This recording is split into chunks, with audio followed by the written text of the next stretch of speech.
You know, there's some building designs that implement features that are not only unique, but seem to fly against the very laws of physics. From buildings perched on cliff sides to houses that look like they're dancing. Join me, I'm counting down 15 of the most unusual architectural designs that defy gravity. Starting with number 15, the Modscape Cliff House.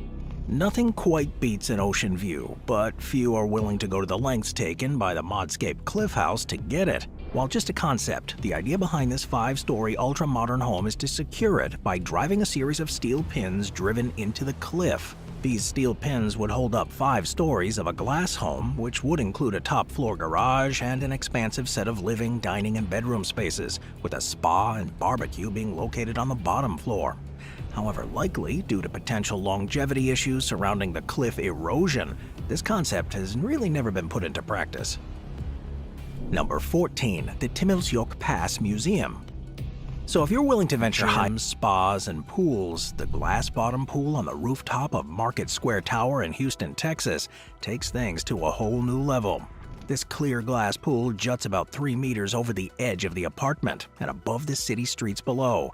And given that there's a 150-meter drop, yeah, the views are pretty incredible. But despite looking dangerous, the 20-centimeter thick plexiglass makes the pool pretty secure. However, if you'd like to go for a swim, you're pretty much out of luck. You gotta get an invitation from one of the building's residents. Number 12, the Hanging Temples of Hengshan. Now, usually, building on a cliff edge is a pretty bad idea, yet that's exactly where you can find the Hanging Temples of Hengshan. It's located in northeastern China. This temple complex was built over 1,500 years ago by drilling holes into the cliffside. These holes were then filled with poles, crossbeams, and a support structure within the rock. Now, despite the location, the 40 rooms and accompanying passageways are all apparently quite secure. And it's also worth noting that this complex isn't just for one religion. Instead, there are buildings dedicated to Confucianism, Taoism, and Buddhism found within it. Yet the reality is that no matter what your religion, a visit here would be pretty incredible. Number 11, the Ketski Pillar. While building on top of a rock pillar may seem a bit sketchy, that's exactly what happened in central Georgia. Known as the Ketski Pillar, it's a 40-meter tall rocky outcrop that holds a 7th-century-old church. While the choice of location may seem kinda strange, it can be attributed to the practices of the Stylites. These were early Christian ascetics that rejected earthly goods and, of all things, prayed on top of wooden pillars. So to pray on top of this stone pillar was symbolic of that practice. Today, it is still possible to reach the church by using scaffolding and some ladders. However, only monks are allowed to make that climb. Number 10, the Balancing Barn. When you stay at an Airbnb, the balancing bit isn't the only thing that makes this house interesting. Clad in reflective steel tiles, it comes in at an impressive 30 meters long and provides some exceptional living spaces. Now, I say beautiful because the property is located on the edge of a peaceful nature reserve, and it's home to 6 acres of private gardens, making it absolutely gorgeous. The beauty continues on the interior, too. At one end of the barn, you'll find an exquisite kitchen and dining room with direct access to the grounds. These 2 rooms feature high-quality appliances and are in a contemporary style. This room has large windows on all 3 sides, offering spectacular views of the property. And if you're feeling a bit bookwormy, you can make use of the barn's library, which has plenty of books and great furnishings, such as a music system and wood burner for winter nights. To ensure you get the best sleep here, the beds are fitted with Egyptian cotton sheets and hypoallergenic pillows and duvets, making a stay here a bit more luxurious than precarious. All of the bedrooms also have window views of the outside, allowing you to fully enjoy the property. And when you further consider the accessible only by freestanding ladders propped against one of the trees, it is an eccentric home with some fun dimensions, and it was built by creative architect Terunobu Fujimori. However, while the building may be fun, Fujimori runs a tight ship. While ascending the ladder, shoes are to be removed halfway up, and once inside, everyone congregates on the bamboo-lined floors for their tea, which is steeped over a wood fire. Now, the inside is quite quaint. After all, it measures only about 2.2 meters on each side. Yet, despite the small size, the tea house is still very well loved, and apparently is a great place to visit. It's also worth mentioning that the tea house breaks conventions in Japanese tea house design and traditional architecture. After all, the suspension system is the only one in the world to run cables under its base foundation like a hammock. The house's design also offers views of the outside world as opposed to traditional Japanese tea houses that insulate the guest to concentrate on the tea. In addition, the windows here have another design advantage in that it was coolest countries. Between the food, history, culture, and natural beauty, there's so much to see and do here, and chief among those things is visit the ancient city of Cusco, the old capital of the Incan Empire. It's been dubbed the Rome of America, and for good reason. As you walk through the streets, it's not uncommon to see old Incan ruins at various points. And while there are plenty of great hotels in the area, some are a bit more unique than others, and by a long margin. Yeah, I'd say that Sky Lodge is the most incredible of them all. First opened in 2013, the hotel has 3 hanging bedrooms that offer 300-degree views of Peru's Sacred Valley. These hanging bedrooms look like glass pods, and despite being 396 meters in the air, they're equipped with everything you may need for a comfortable stay. Now, in order to get to your room, you'll have to go through a bit of a process. You see, to get to the pods, you either have to get harnessed up and complete a vertical climb using a set of iron rungs, or undergo a challenging hike. Well, while this may sound possible to get a simple yet private, clean, and safe place to stay in Cusco for as little as $25 per night. Yet if you want an experience that's like no other, then you can't go wrong with one of those gravity-defying pods. Moving on to number 7, Habitat 67. 1967 was a big year for Canada. After all, it was the 100th anniversary of the founding of the country. And in order to celebrate, an exposition known as Expo 67 was held in the Canadian city of Montreal. As part of this expo, various new buildings were created, and Habitat 67 is one of the few that was not knocked down or repurposed once the festivities were over. Designed by then master's student Moshe Shafti, it's tied to his thesis titled A Three-Dimensional Modular Building System. The aim of his thesis was simple: how could high-density urban housing be made in a way that felt suburban? The answer was Habitat 67. Now, in essence, this is a housing block made of 345 cubes and rectangular prisms. Each of these has access to the roof of another cube or prism. An assembly line production process that looked really efficient. The overall cost was a lot higher than originally anticipated. Costs skyrocketed, and in order to make up for the project going over budget, the government made the rent so high that very few people could afford to live there. In time, maintenance issues began to arise. According to one resident who lived there for 3 years more than a decade ago, water had gotten into the concrete and created mold that seeped into the ventilation system. When coupled with the economic downturn that would come during the 1970s, the money and interest for innovative projects like this simply dried up. However, the future that it offered, the hope that middle-class homeowners could live in a structure like Habitat 67 instead of fleeing to the suburbs, was a noble one.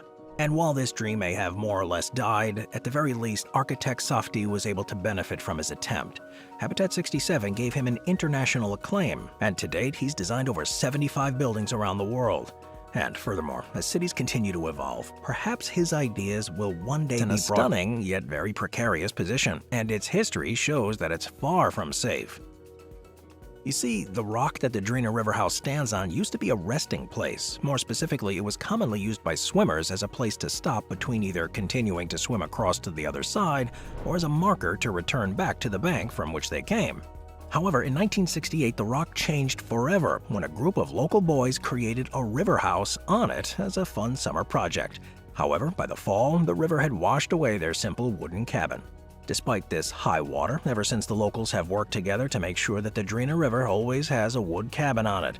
While this has been a lot of work, after all, the current rendition, which was built in 2011, is the 7th river house to have been built here. Most people would say it has been worth it. Now, the actual stone that the Drina River House stands on is subject of an old folk legend. The story goes that a medieval hero was traveling through the area and wanted to cross the river to reach the other side. However, he didn't want his dating back hundreds of years, and as such, the architecture here remained untouched for centuries. However, after Prague was bombed by the Allies in World War II, parts of its historic center were decimated. One such place was an old apartment block. Now, for decades, it looked like the apartment block would be left to rot. After all, it was untouched until 1960. At that point, the land was cleared, leaving the spot empty for decades. However, it wouldn't be empty forever. In 1986, an owner of a neighboring hotel by the name of Vlado Milinek brought up the possibility of putting up a new building to landowner Václav Havel. And while nothing happened immediately, Havel, in a stroke of fortune, ended up becoming increasingly famous. In fact, he was elected the president of Czechia in 1992. It was also in this year that he decided that he wanted his land to be a symbol of a new future for Czechia, and so he decided to build the dancing house. The project was headed by both Milonic and the highly acclaimed Canadian-American architect Frank Gehry, and it was completed in 1996. What stands apart thanks to the curved molding and unaligned windows. In tandem, it's those features that led to the building not only appearing on a series of gold 2000 Czech koruna coins, but also were fundamental in giving it its symbolic meaning. That's because, according to Milonic, the design's transition from static to dynamic is meant to represent Czechia's transition. As a result, it goes without saying that the Dancing House has become one of Prague's most iconic buildings. The style, shape, heavy asymmetry, and materials are also considered out of place by some critics and civilians. However, the reality is that this hasn't stopped tourists and locals alike from flocking to this structure. Number 4. One Central Park. So when you think of a modern skyscraper, a super tall building made out of steel and glass is probably what comes to your mind. However, One Central Park reimagines what this type of building can be by being very green. And I'm not talking about paint color. Located in Sydney, Australia, this is a multi-use high-rise that's in order to assist in this process, One Central Park feeds many of the plant's sunlight with the help of cantilevered heliostat on the 28th floor. It's this heliostat that gives One Central Park a spot on this list. In terms of form, it's incredible, a gravity-defying structure jutting out 40 meters from the side of the skyscraper on the 28th floor. It's got a balcony up top, however, it's the bottom side that brings in its function. Now, the heliostat's there to solve a shade problem. More specifically, due to surrounding buildings, some plants on the building's terraces, atrium, and podium spaces don't get enough light. What the heliostat does is direct natural light to these otherwise dark spaces. In order to pull this off, it uses a series of motorized mirrors that are positioned 100 meters below the cantilever on the rooftop. When the light reaches the cantilever, its 220 fixed reflecting panels bounce light off the appropriate parts of the building, keeping the plants well nourished. So it is clear that One Central Park is far and away one of the most eco-friendly buildings on this list, and I hope that some of its technology and vandal-proof. In addition to this caveat, there also seemed to be a desire to make something a bit more creative in the old tower's place, and the end result was a seemingly gravity-defying staircase. Designed by the Belgian engineering firm Close to Bone, the top platform of the staircase tower offers a view of the town and nearby forest. It's been called both the Stairway to Nowhere by its haters and the Stairway to Heaven by its fans, and the whole thing is pretty sizable. After all, it weighs 12 tons, and the platform is 11.3 meters off the ground, despite there being nothing underneath it to support it. In fact, only the very bottom platform of the staircase is on the ground, and this leaves us with an obvious question: how is that possible? Well, we gotta take a closer look at the bottom portion. According to reports, it's far heavier and stronger than the rest of the platforms, thereby helping to keep everything in place. The steel of the walls is also galvanized to prevent any corrosion and covered with weathering steel to protect it from the elements. And as a fun twist, attacked it by way of an explosion. While the explosion did cause some damage, thankfully the base structure was left untouched. This in turn allowed for renovations to go ahead without too much difficulty, and at the time of publishing this video, the staircase is now fully completed and open to the public. Number 2. The Dynamic Tower.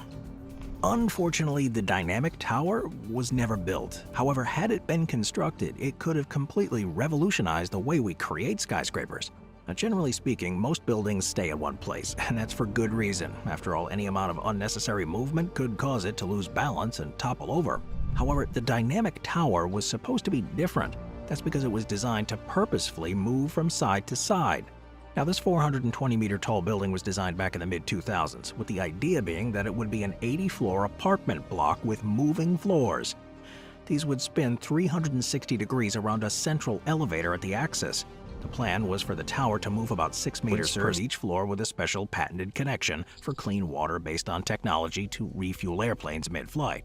In addition to those incredible innovations, the tower was supposed to be very green. That's because the hope was that it would be powered entirely from wind turbines and solar panels, with the wind turbines being located in between the rotating floors and the solar panels on the top of each floor. In fact, the plan was that this would be so effective that surplus electricity would be produced, so much in fact that there would be enough to power 5 other similar-sized buildings in the vicinity. Well, however, the unfortunate reality is that this design seemed to overpromise and underdeliver. First and foremost, ground was supposed to be broken in 2008. However, the global financial crisis prevented backers from putting any money into the project. To make matters worse, according to some reports, the tower's designer had actually never built a skyscraper before, and during his career had mainly worked as an academic rather than a practitioner. This in turn decreased confidence in the project. So, despite all the hype and media coverage, the design was never built. There is some disagreement as to who the tower's architect was. However, in any case, they didn't do a great job, as the design was flawed from the start. Since the tower was built in an area with soil composed of clay, fine sand, and shells, the tower needed a very deep foundation in order to stay upright. However, in what can only be described as a disastrous mistake, the foundation of the building was just 3 meters deep. This was woefully insufficient when work began on the second floor. It began to very clearly sink and lean. While the tower would lean for centuries, things became much worse when in 1838, an architect decided that Pisa would benefit from exposing the base of the tower. This is because it was mostly buried underground and had a lot of intricate artwork that wasn't visible. However, as they began to dig, water came spouting out of the ground, causing the tower to tilt even more. This put it in even greater danger of falling. Things remained relatively stable until the Mussolini years. In 1934, Il Duce, in a spurt of idiocy, decided that the leaning tower was